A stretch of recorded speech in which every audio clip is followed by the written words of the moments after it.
Hello to my spirited living friends and family and community. Deborah Roth here, delighted to be back with another edition, both edition with an E and addition with an A, I guess, to our inner goddess team story that we all have. We all have these qualities of the divine feminine that live within us and that I am so passionately committed to bringing back into the world. We sorely, sorely need those qualities of compassion and intuition and honoring our emotions and vulnerability and honoring nature and our bodies, all of those things. So this week we have Artemis, and I've been doing this for almost 2 years. Literally, just in a couple weeks, it'll be 2 years. I'm going to cut back to not doing it every week to probably doing little inner goddess team things every other week, and then come up with some other fun thing to do in the alternate weeks. But I was surprised when I realized, as much as I feel like I've done all the biggies and then so many that I didn't know about or didn't know much about, Artemis is one that I would consider a biggie. And I brought her in.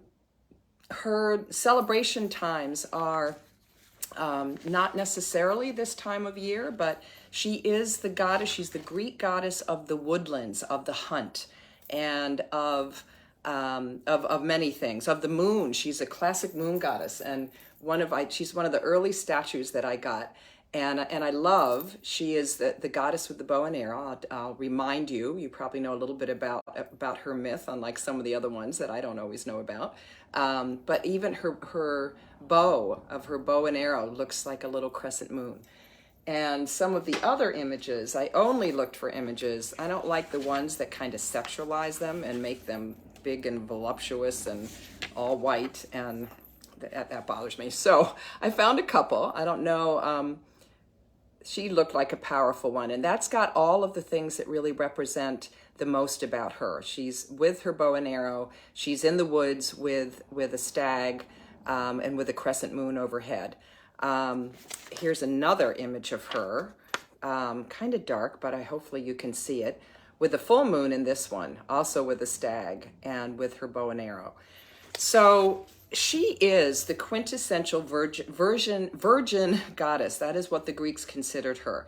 And in that, the word virgin then, and actually it was really kind of redefined by a wonderful Jungian archetypal psychologist, M. Esther Harding, in her book, Woman's Mysteries. She defined virgin as woman who is one unto herself, which I love. It's not necessarily, but could be someone who is celibate. And in fact, and the reason that she's so powerful, and the other big reason that I brought her in this week of Independence Day, of the 4th of July in the United States, is that she is a classic goddess of independence, of standing in her own power and not relying on a partner or necessarily other people. However, she is also the protector of women and teenagers and childbirth. And she is adolescent girls in particular. And the reason for that is that when she was born to Leto, who was one of Zeus's affairs, and her twin was Apollo, and Artemis was the first to come through the birth channel. And then she supported Leto in birthing Apollo. And so she's also the goddess of childbirth. So here, she jumped out fully prepared to be a midwife, basically. And the other big myth that really gives us an idea of these qualities of independence and protector and being a virgin one unto herself is that when she was 3 years old, the Greek myth goes, she asked Zeus to just give her a pack of bow and arrows, a group of woodland nymphs, this was her sisterhood, with whom she could roam in the forests and tend to all the animals that she loved, a short tunic in which she could run, and eternal chastity. Interesting. And again, chastity in that regard was her choosing who she wanted to be with. And she did, in fact, one of the other myths that talks about how driven, and she's very competitive and very accomplished. And when her brother Apollo mocked her and teased her, goaded her into shooting her arrow far into the ocean and said, "Oh, I bet you can't hit that spot." And it turned out the spot that he was pointing out way over on the horizon was Orion, who was her lover at that point. So she ended up killing Orion because her aim was so straight and true. So she has real skepticism about men, but really she's more about celebrating the energy and the power of sisterhood with her woodland nymphs. So for her, and the message that she can bring to all of us, which I think is so important and powerful, is to reach out to friends, to know that you don't have to do it alone, as much as she's certainly accomplished enough to be able to do it on her alone. She's focused and independent, and has full confidence that she's always going to hit her mark, that we can handle, you can handle anything that comes your way, but that doesn't mean that you should be a loner. And that's actually a kind of a masculine, the lone cowboy thing. A divinely feminine quality is being able to stand confident and sure in yourself, but then also to rely on your sisters, on your same-sex compadres. It's probably a mixing metaphors there.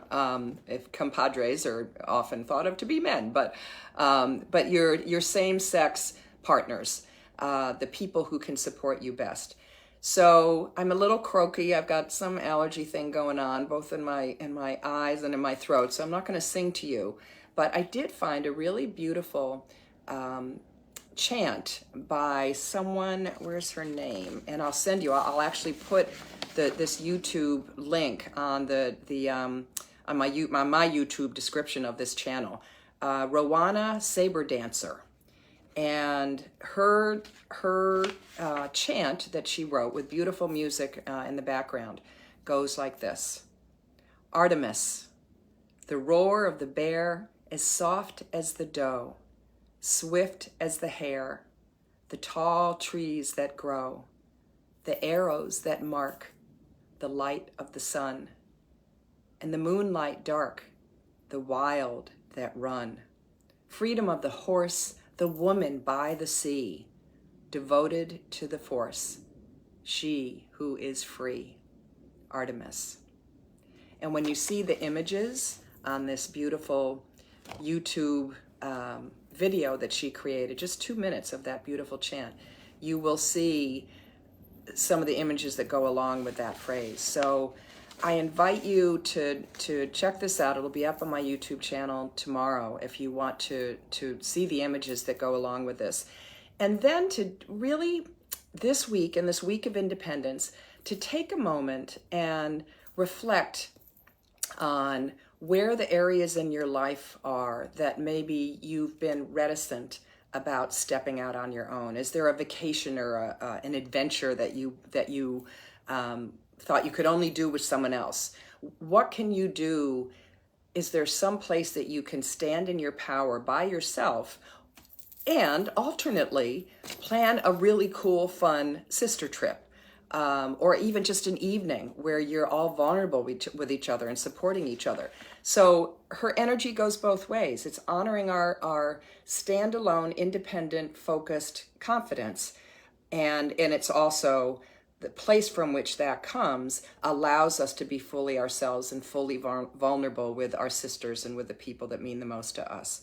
So as always, please comment. I'd love to know your stories that you found about Artemis, your own personal connection to her, because many people do.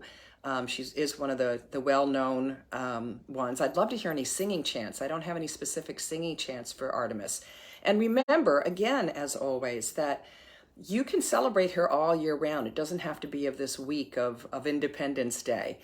And please subscribe if you're not already, and let me know What else? What other connections? What connections do you have to Artemis? But really, if there are any that I haven't covered in the last 2 years, any goddesses, any of these archetypes of the divine feminine that I haven't brought onto our inner goddess team conversations, then let me know those too.